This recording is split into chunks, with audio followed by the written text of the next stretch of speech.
Assalamualaikum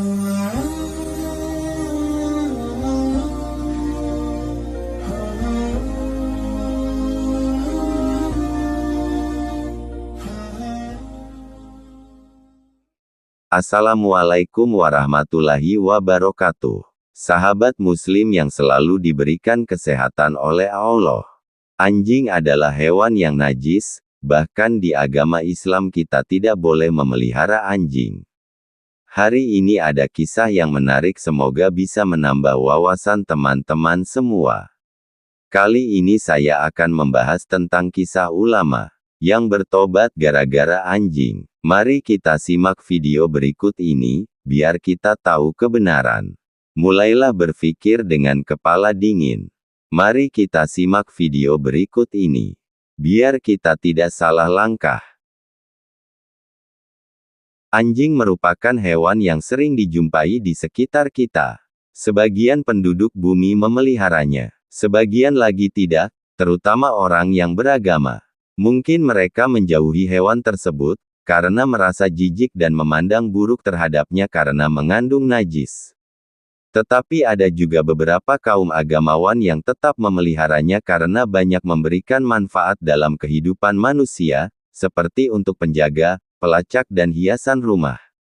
Sebagian manusia ada yang membenci anjing, bahkan ada yang menyiksanya dengan melempari batu dan mengikat keempat kakinya kemudian menenggelamkannya di sungai, entah karena iseng, jengkel atau fanatik terhadap agama. Padahal, dalam Islam hanya diperintah untuk menjauhi hewan tersebut, dan apabila tersentuh cukup dibilas 7 kali dengan air dan 1 bilasan menggunakan tanah. Tidak ada dalil untuk menyiksa anjing karena najisnya apalagi sampai membunuhnya. Sebaliknya, secara empati dalam pandangan makhluk Allah, anjing tidak pernah menilai buruk terhadap manusia, terutama manusia yang bersalah dan berdosa seperti koruptor, Islam label KTP, mencuri dan pelaku dosa lainnya. Meski hewan anjing tetap menjadi polemik bagi manusia khususnya kaum agamawan Islam, tetapi tidak bisa dipungkiri juga dalam sejarah umat manusia, ada beberapa kisah yang masyhur tentang anjing yang ikut serta menghiasi hidup orang-orang saleh. Diceritakan dalam kitab Mau'izat Al-Mukminin, halaman 240, suatu ketika Abdullah bin Ja'far melihat seorang budak yang memberikan sepotong roti kepada anjing. Setelah habis, roti ia lempar lagi pada si anjing, sampai 3 potong roti habis. "Kau makan berapa potong sehari?" tanya Ibn Ja'far. "Seperti yang kau lihat tadi," jawab si budak. "Kenapa kau berikan ke anjing semua? Anjing ini datang dari tempat yang jauh dalam keadaan lapar.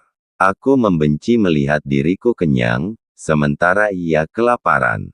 Juga diceritakan di dalam kitab Maulid Al-Barzanji, kita menemukan bahwa kakek Nabi Muhammad Shallallahu Alaihi Wasallam yang kelima bernama Kilab yang bermakna anjing-anjing.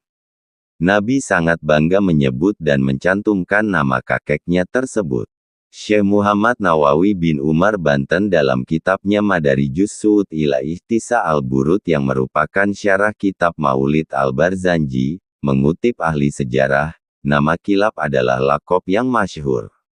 Julukan tersebut diberikan lantaran beliau sering berburu di hutan dengan membawa anjing buruan.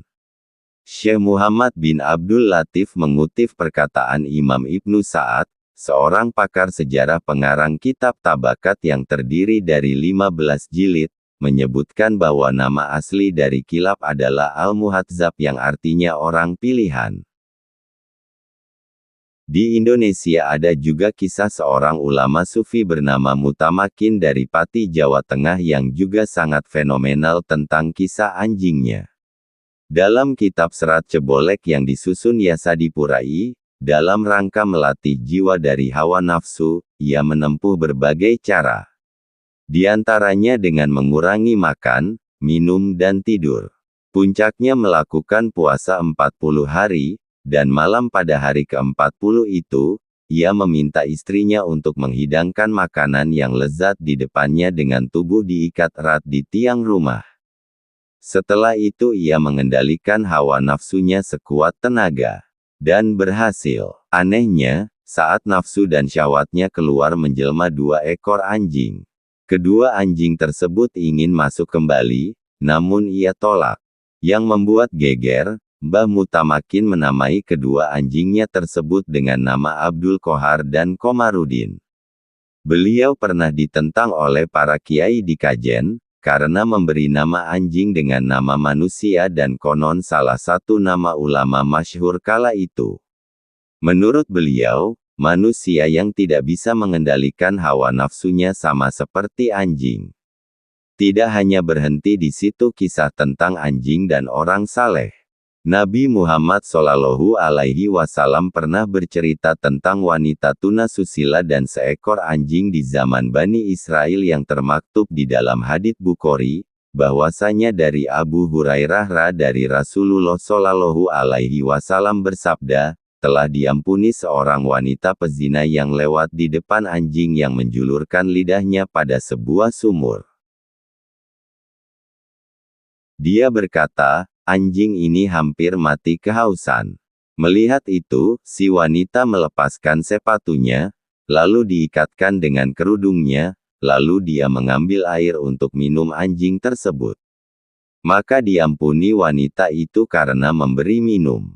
Hari Bukhari. Ada juga yang lebih menarik lagi, yakni kisah Sufi moderat, Syekh Abu Yazid Al-Bustami. Suatu ketika beliau berjalan sendiri di malam hari. Lalu beliau melihat seekor anjing berjalan lurus ke arahnya. Ketika anjing itu menghampiri beliau, Abu Yazid mengangkat jubahnya khawatir tersentuh anjing yang katanya najis itu. Anjing itu pun berhenti dan memandangnya. Entah bagaimana Abu Yazid mendengar anjing itu berbicara kepadanya. Tubuhku kering dan tidak akan menyebabkan najis kepadamu, kalaupun terkena najis, cukup dibilas 7 kali dengan air dan tanah, maka najis di tubuhmu akan hilang. Tapi jika engkau mengangkat jubahmu karena menganggap dirimu lebih mulia, lalu menganggapku anjing yang hina, maka najis yang menempel di hatimu itu tidak akan bersih walaupun engkau membasuhnya dengan 7 samudera lautan. Mendengar itu, Abu Yazid tersentak dan meminta maaf kepada anjing tersebut. Sebagai tanda permohonan maafnya, Abu Yazid mengajak anjing untuk bersahabat dan berjalan bersamanya. Namun anjing tersebut menolak. Engkau tidak patut berjalan denganku, karena mereka yang memuliakanmu akan mencemooh dan melempariku dengan batu.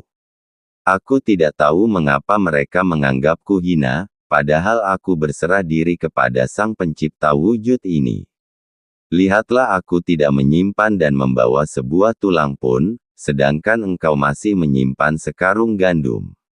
Anjing memang seekor hewan namun mereka adalah makhluk Allah, jika kita menghina wujudnya, berarti kita juga menghina penciptanya. Dan yang boleh menghinanya hanya penciptanya saja. Wallahu alam. Terima kasih sudah menonton video ini, semoga bermanfaat.